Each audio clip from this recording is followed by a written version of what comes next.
Senhores senadores, senhoras senadoras, telespectadores da TV Senado, ouvintes que nos acompanham pela Rádio Senado, internautas que nos seguem pelas redes sociais. Obviamente, senhor presidente, eu também não poderia fugir ao tema que hoje monopolizou os debates, as manifestações aqui nessa casa e que diz respeito ao triste episódio de ontem, protagonizado por integrantes do Poder Judiciário do Brasil, por integrantes da própria Polícia Federal e, até que se esclareça a veracidade ou não, até mesmo por integrantes do Poder Executivo. O Brasil ficou estarrecido com a instrumentalização, o uso que as elites desse país fazem do Poder Judiciário de forma política contra Lula, como foi visto ontem.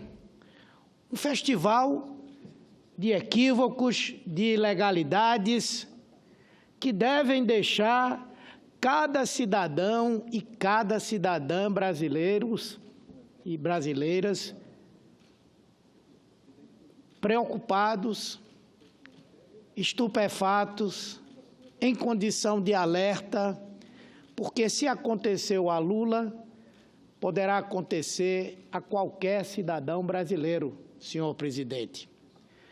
Nem no período da ditadura militar, quando um habeas corpus era concedido, nem naquele período havia uma posição daqueles que eram responsáveis por custodiar um preso ou pelo interrogatório de quem quer que fosse, nunca se viu desrespeito a uma decisão judicial que concedesse o habeas corpus. E o habeas corpus, durante a época da ditadura, salvou muitas pessoas de serem mortas, de serem torturadas, de serem vilipendiadas na sua condição de humanidade.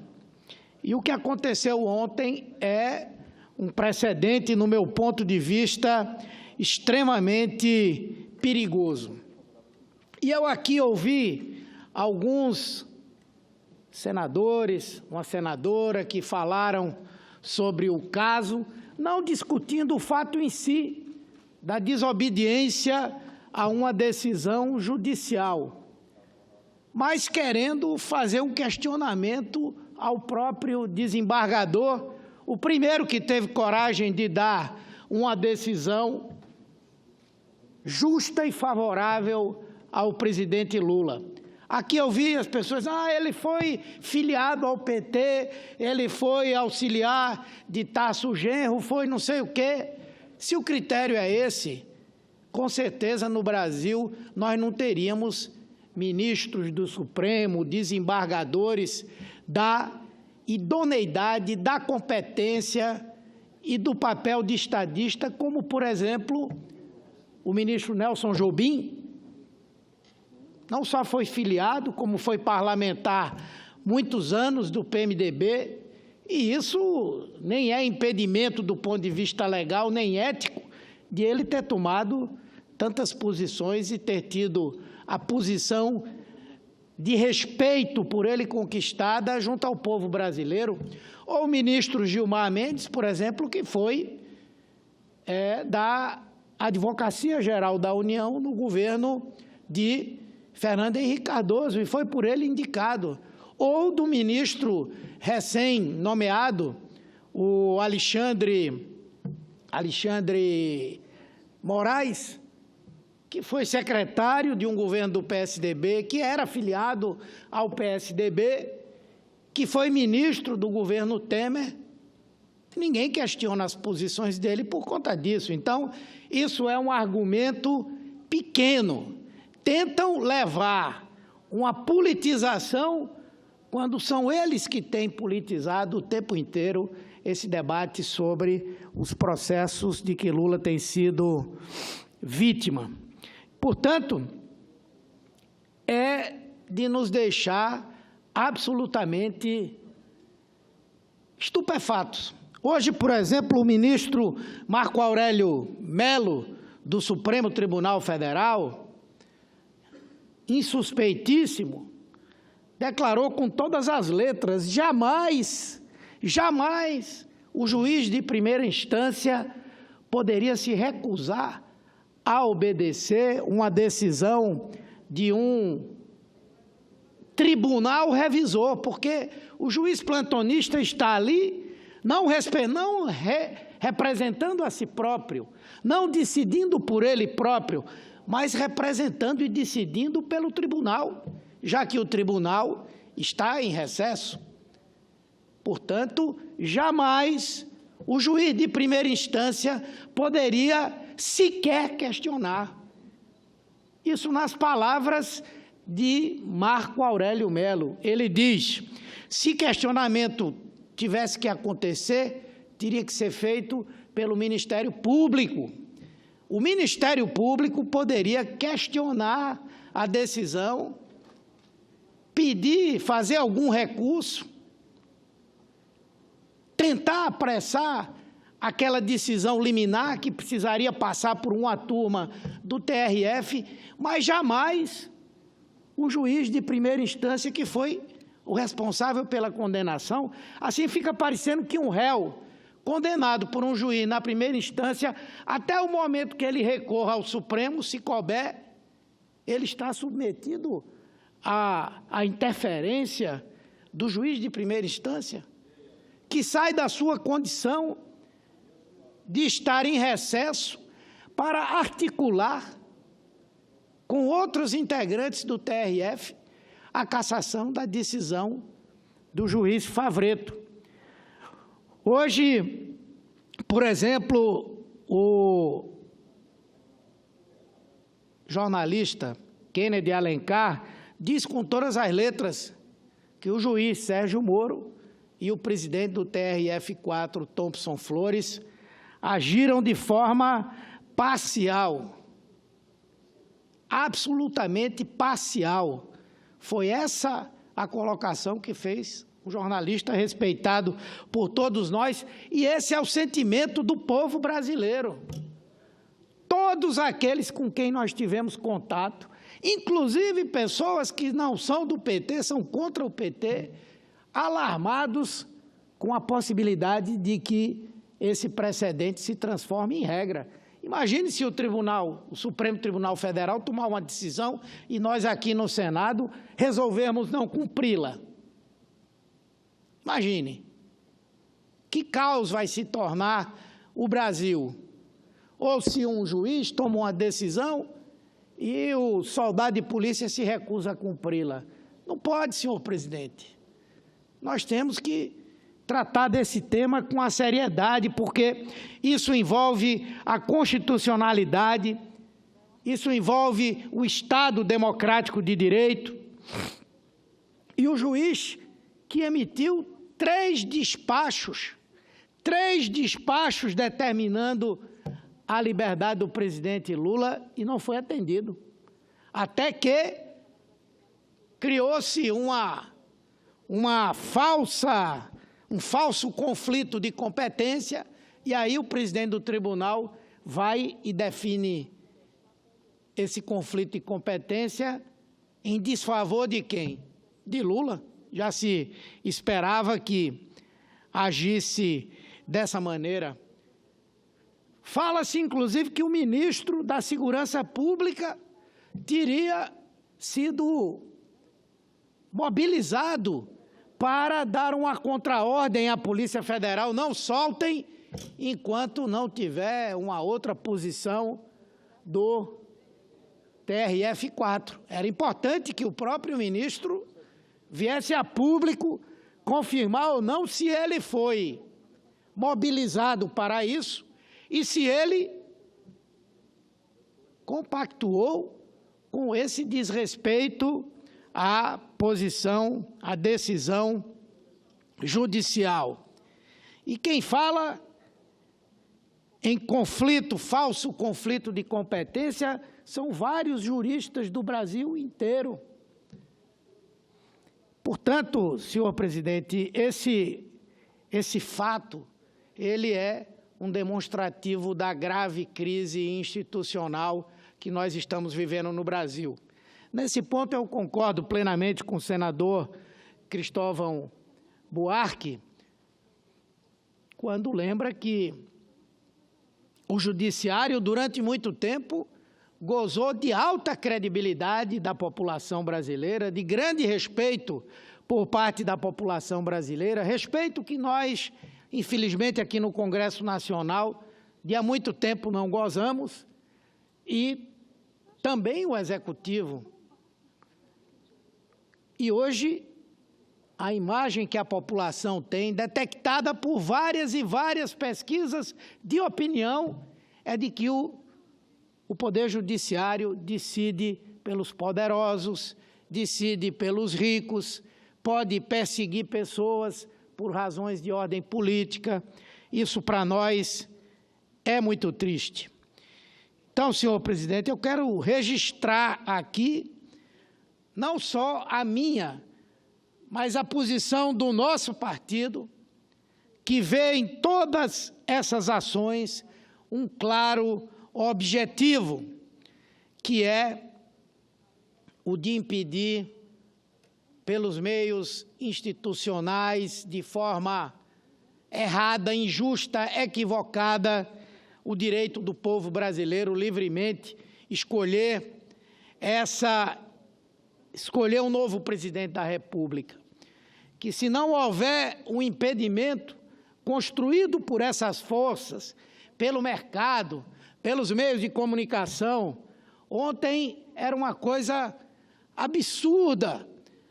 Algumas emissoras de televisão, de canal aberto, de canal fechado, a convocarem especialistas, não sei em quê, para estarem emitindo opiniões, tentando formar a opinião pública para respaldar ou, no mínimo, não se levantar contra aquela decisão que eles queriam que fosse tomada. E agora o mais interessante é que desembargadores, procuradores, juízes de primeira instância entram de férias, entram de recesso e aqui e ali resolvem, diante de um caso, não diante de todos, diante de um caso, se manifestar, se intrometer, se colocar, descumprir uma decisão da Justiça. Os desembargadores também do TRF4 estavam todos de férias e voltaram de imediato para cassar essa decisão cautelar, essa decisão liminar. Enfim, essa posição, isso que nós podemos chamar de um escândalo, porque escandaliza a população brasileira, ver juízes em conflito entre si, naquilo que a lei é absolutamente clara. Esse escândalo é hoje um escândalo internacional. Se já ficou claro, se já era claro que há no Brasil uma perseguição política desenvolvida contra o presidente Lula para impedir que ele seja candidato a presidente da República, em processos onde não há provas, onde o devido processo legal não foi cumprido, onde o Estado de Direito vai sendo agredido a cada momento e a cada decisão. Imaginem depois dessa decisão e de tudo, desse teatro de horrores que aconteceu no dia de ontem, lamentavelmente, envolvendo o nosso poder judiciário, que, como eu disse, já foi um poder profundamente respeitado pela população brasileira.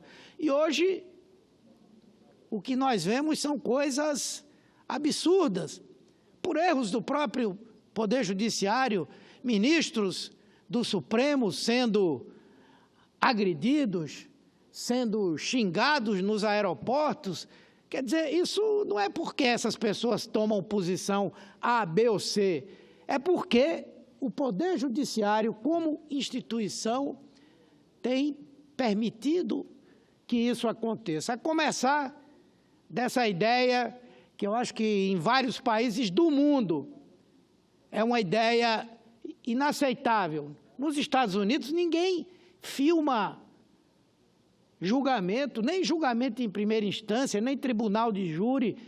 A sessão da Suprema Corte Americana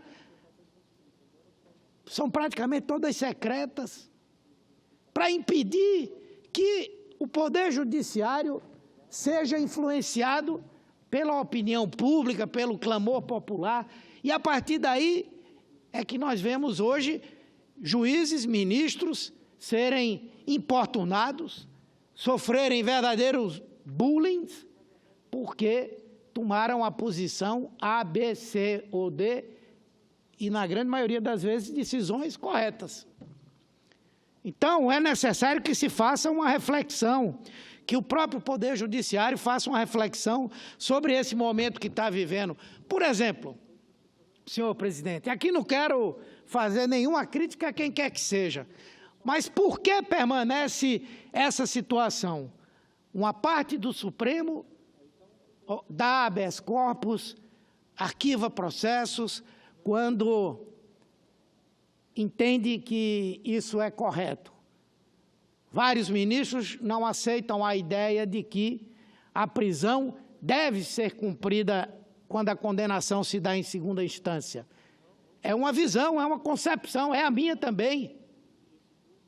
E, do outro lado, outros ministros que entendem que a prisão em segunda instância, com decisão e condenação em segunda instância, deve se aplicar. Como pode?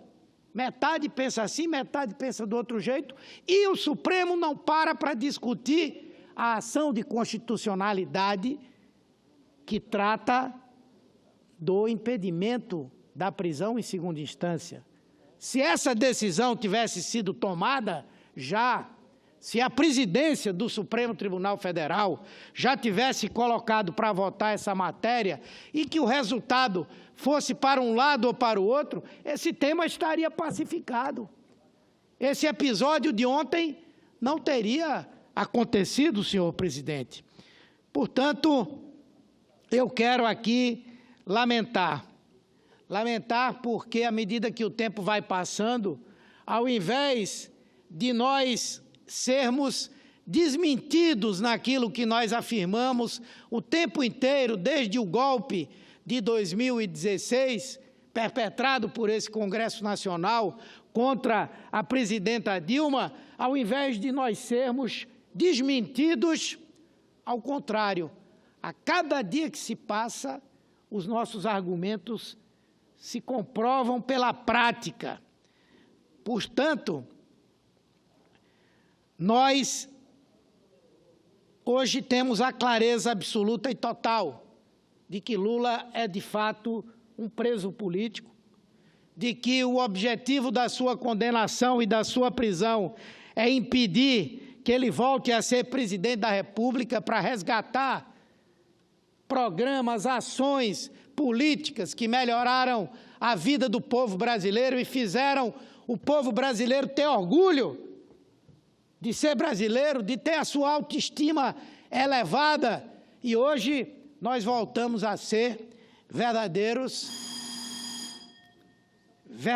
pessoas que só fazem se lamentar pela imagem que o Brasil tem para nós e para o mundo lá fora.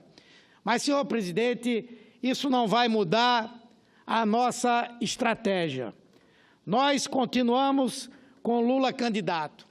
O fato de ter acontecido isso ontem é mais uma demonstração de que é o candidato que o povo brasileiro quer, é o candidato que é temido pelas multinacionais, pelas petroleiras, pelo setor financeiro, por esses todos que só querem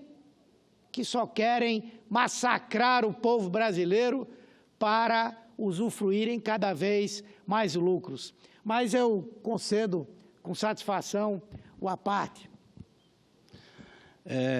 Senador Humberto, sexta-feira, eu fui para uma formatura de vários alunos do curso de Direito. E ontem, um sobrinho meu, inclusive, formou, o Vitor. E ontem eles fizeram uma festa. E o que mais eles discutiam porque o aluno, quando sai da faculdade, ele sai meio perdido. E agora, né? E aí os alunos de Direito saíram, e o agora é essa situação que foi criada nesse último final de semana. Um desembargador solta, um juiz diz que não solta, o outro desembargador vem e diz que solta, e ficou essa confusão. Professores escreveram em suas páginas dizendo: o que eu vou dizer para os meus alunos? Como é que eu vou interpretar isso? Então, independente da questão do presidente Lula, se ele vai ser presidente ou não, essa questão jurídica, essa insegurança, ela nos preocupa muito. Ela tem que nos preocupar. Ela tem esse recado que eles estão nos dando, o judiciário está nos dizendo o seguinte: olha, é preciso fazer alguma coisa. Nós precisamos refletir sobre toda essa situação, esses posicionamentos contraditórios de juiz de uma mesma corte. Então, a gente precisa que a Justiça, que a Corte Suprema, ela tome alguma providência. O Supremo Tribunal Federal tem que dizer alguma coisa. O que vale? Qual é a orientação geral? Porque se ficar um juiz toma uma decisão de um jeito, o juiz inferior não obedece, daqui a pouco o policial não obedece, e vai ficar uma confusão que não faz bem para a nossa nação. Obrigado. Sem dúvida, eu não somente incorporo integralmente a parte de Vossa Excelência, como me manifesto aqui em total acordo com as preocupações que Vossa Excelência manifesta na sua fala. Portanto, senhor presidente, para concluir aqui, dar a vez aos nossos companheiros e companheiras, o que nós temos a dizer ao Brasil é que nós vamos continuar defendendo a candidatura de Lula. Sabemos que Lula, apesar desse ódio que alguns lhe devotam e que é difícil até compreender por quê. Porque muitos foram fortemente beneficiados nos governos de Lula pelo crescimento do país, pelo fortalecimento da nossa economia, por mais gente consumindo produtos no nosso país. Mas, apesar desse ódio, o povo brasileiro sabe muito bem o que quer. Imagine o que é ser alguém que está preso há 90 dias, praticamente, condenado em 2 instâncias e continua a liderar as pesquisas de opinião. O que o povo está dizendo, senhor presidente, é o seguinte: por mais que as elites desse país não queiram que o povo vote em Lula e traga de volta tudo que Lula fez, o povo vai votar. E aí vai ser em Lula, e se eles impedirem Lula, com certeza quem Lula indicar vai ter o voto da esmagadora maioria do povo brasileiro. Muito obrigado, senhor presidente.